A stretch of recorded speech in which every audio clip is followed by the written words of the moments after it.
I'm Rob Licuria, Senior Editor at Gold Derby, here with Emmy-nominated actor Ben Foster. Ben, first of all, I've been reading about how Will Smith, recently said during production that, you guys didn't interact with each other.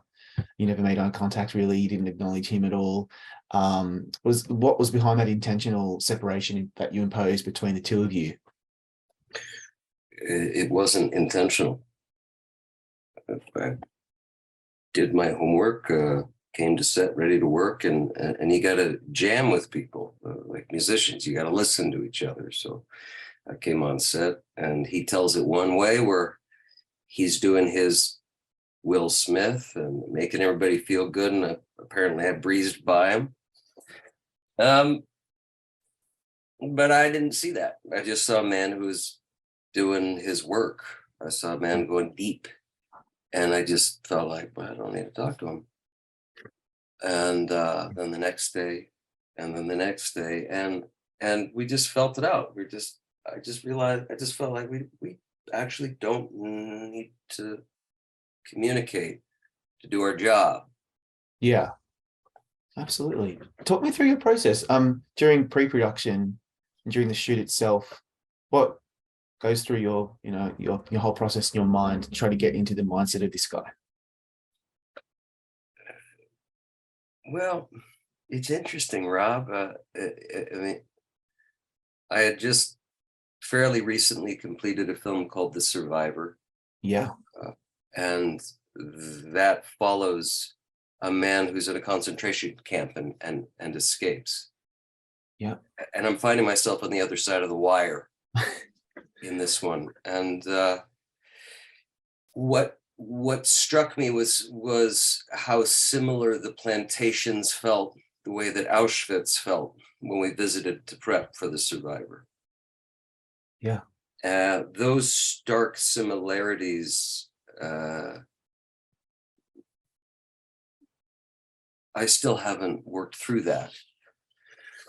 But you hope that your life lived as you educate yourself informs and you keep growing. The research itself, we can talk about a book list. I mean, the book list could go from James Baldwin, The Fire Next Time, 1619 Project, Cast, White Trash. Most particularly potent is a book of essays and photos called Without Sanctuary, of the lynchings in America. mm, And there was one essay with a sentence within it that talked about white racism as relentless matter-of-factness. yeah, And that stuck with me. And I brought that to Antoine. And it's like, we've seen the so-called the racist working on the plantation, ruling over enslaved people in the canon of these films, and my interest was not that brand. It's the brand of what took George Floyd's life. yeah, It's matter of fact. And that became a door in for Antoine and I to share these very nervy conversations about race, and I know what I look like, and Antoine and I were able to talk, and I was able to ask a lot of hard questions, and getting down to this one line that even James Baldwin, I think it was James Baldwin, who talked about white fear, and yeah, that can come from either a conscious guilt or rather being erased from their said position in society. But yeah. let's get down to white fear as the firing point of where violence erupts, but that eruption is matter of fact. So we kind of came at it from a lot of different angles. It's so fascinating. Yeah, you preempted me because, and I'm glad you did, because you put it way better than I did. But the scene by the campfire when Jim is retelling the story about how, you give them a crumb and they're going to take over the whole place. And to me, it reminded me so much of that whole concept of white fear and how they do cling to facts people cling to facts all the time when they're entrenched on their position. And I just think, was that scene as pivotal for you as it was, I think, for the audience in kind of trying to understand his motivation? Well, we developed the character. Bill and Antoine and myself, I was very reticent to do this, and I will answer your question. But as written, it was a very exciting read. Yeah, And it felt like a Trojan horse film. It read like a thriller. It's an escape movie. There are jump scares, but it's dealing with historical violence that we haven't investigated enough in our country. In my opinion, I'm not saying we're making a trauma film. We're making a film about freedom. Yeah. So with that as its engine, the character Faisal as written was very flamboyant. And as a younger actor, I would have jumped at it. But when I read the character, I was like, this is a beautiful script. I want to work with Antoine. I want nothing to do with this movie. The character had like a snake, had a snake skull on his hat, wore a ruffled shirt, had a big twirly mustache. I mean, really what you would call a so-called a character. Yeah, a villain. Yeah. A villain. And what Antoine said to me on our call that turned me to reflect on why I didn't want to do the movie, which is why I wanted to do the movie, which was I didn't want to think about these things and I didn't want to be a caricature. He said, I want to lift the veil. And I called him back and I said, well, here's, it's a great lift the veil, power to you. And then I couldn't sleep and I was thinking about who is this man? Because the fireside chat was very different. It was it was a different kind of hate speech. It was a different kind of history. It was a different reason for hunting. So when I called Antoine back, the idea was, let's take him out of the South. Let's lose the skulls. And I don't have an answer right now, but I'd love to know your opinion, your thoughts as a Black man, as a filmmaker, as a person of color who's come up in a white industry, who is taking this film on as an act of almost prayer. Let's ask these questions together, and I trust that we can get there together. So that scene we developed and would just kept shaving it down to what is the most matter-of-fact core fear of these hate groups that keep cropping up all over the world, not just America, all over the world. Everywhere.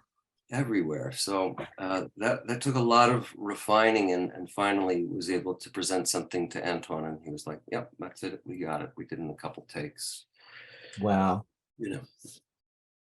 Yeah, it's really, look, I tell you what, this genre, we've seen it before. We've, as you mentioned, it's nothing new. And for many of us, we don't even really want to go there because it's so painful and confronting.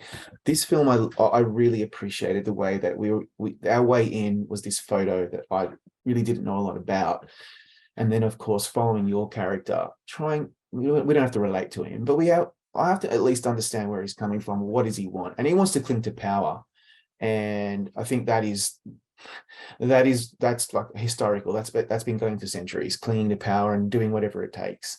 When we first meet Faisal, he brands a man's face viciously, but you barely blink an eye in this, but you can see the resolute, you have like one-mindedness in your face. I'm just curious, when you filmed that scene, if you can recall, did you have to do that in many takes? Well, it was such a, in short, no, we didn't have to do that many takes. Of course, you don't want to knock a man's teeth out with a fake iron, and the fire is hot, so there's some movie magic that has to happen. But to return to this, it's not or at least in my hope, care less. It's Yeah. it's the work. It's the job. The same way that you would deal with livestock. Yeah. And it's to explore that kind of dehumanization every day was, I'd say I've come out the other side even more tender. Oh, I can imagine. I mean, my grandparents were marched with Martin Luther King, and a month after Selma, they would picket Woolworths. I mean, my father marched with Martin Luther King. I was raised with civil rights activists. I was raised from people who escaped uh, uh, Europe Yeah. in the late 20s in the pogroms. So my family felt very tuned to the civil rights movement. So again, to circle back, these kind of scenes there's unbearable violence. But you can talk about the Milgram experiment all day long. People can get in line real quick, and that's what's so frightening. Yeah. Yeah, absolutely. Ben, I've often heard from actors who portray, evil, if you want to put it that way, that, of course you separate yourself from it, you're playing a role, but your body sometimes doesn't quite know the difference, and it can leave certain effects on you, some subconscious scarring internally, physically. Did you feel that? I mean, you came from Survivor, which, by the way, I mean, you're just incredible in that. And that is a really difficult watch as well than this. How do you cope with that physically? I suppose emotionally you can probably work through it, but did you agree that it does have an effect on you? Well, the Survivor certainly had a tremendous physical effect,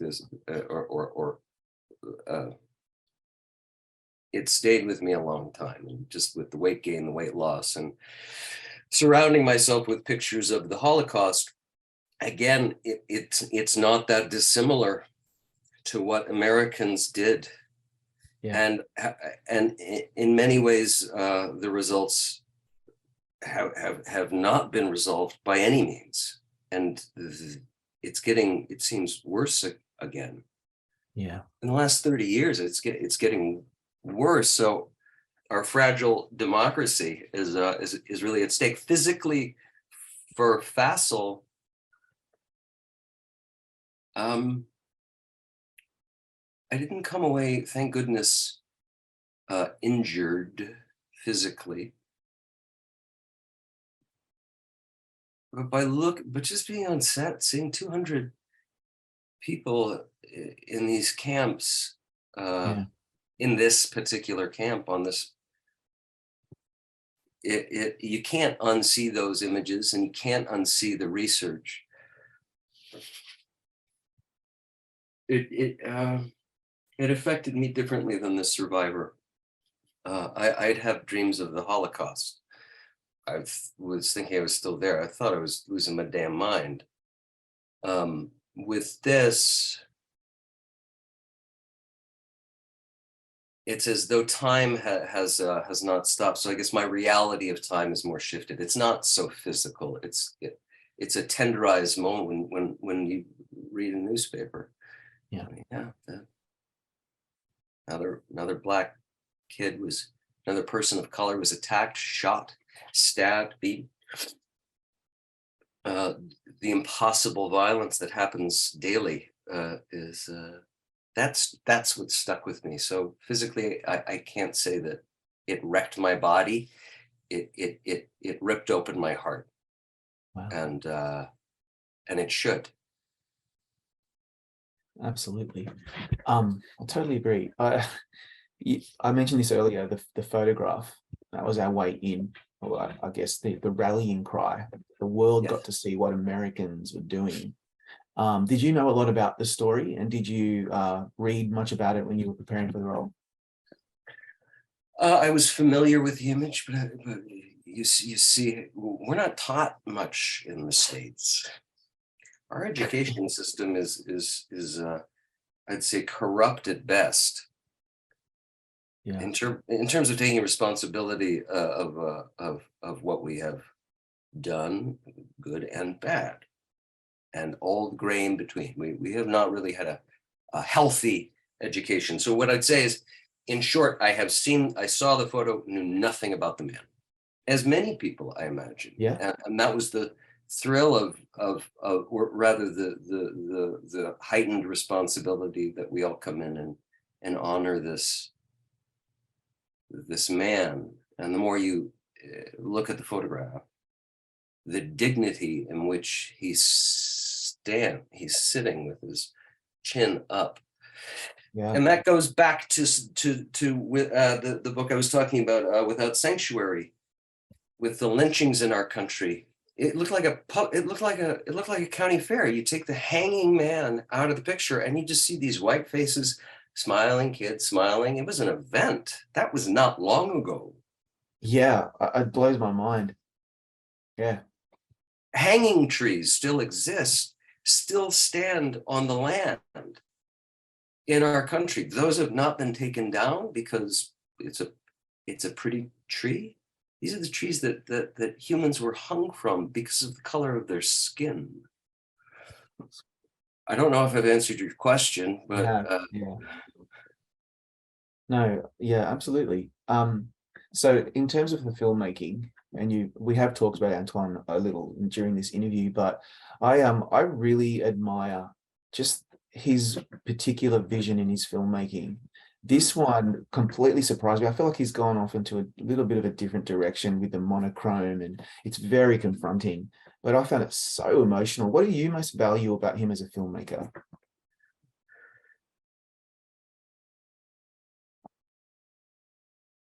I love Antoine. When you get to spend time with someone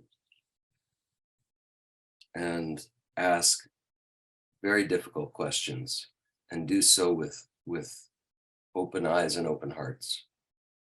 There are very few filmmakers that feel, or beyond filmmakers, where your job feels for a brief moment or for a few months that you're in service of something. You're not doing it for anything other than we are here in honor of. Yeah. And I felt that from Antoine every day. And despite, I don't need to repeat all the set difficulties that we're supposed to shoot 3 months. It went for 6. Stuff that comes out of the Bible. I mean, we're talking hurricanes and Yeah. and just out of the out. Yeah, just it was very it felt raw, and he vibrates love, but a fighter. It's like a fighter for love. I don't know how to say it, but whatever he did to get into that space, I just felt a man listening. I don't know what direction, I have a sense, but I felt a man listening, watching, interpreting, listening. He was in tune with the environment and his actors. I so appreciate that man's courage and dedication every day. And in terms of the visual language, I would be greatly remiss not to mention the extraordinary Bob Richardson, who I know, right? Oh, for decades has been playing with format and medium and color, yeah. and exploring it sculpturally. And for this, I don't know how it felt for you, but when I watched it for the first time, it felt also as like a haunting. Yeah. Not a horror film, No. but a haunting, as though it was some other spirit moving through space. I haven't seen a film like this, and I thought it was tremendously not artistic for artistic sake, but expressive. It had German expressionism in it. It has a breadth and a scope that and a delicacy in the brutality that Bob Richardson, he's one of the greatest ever.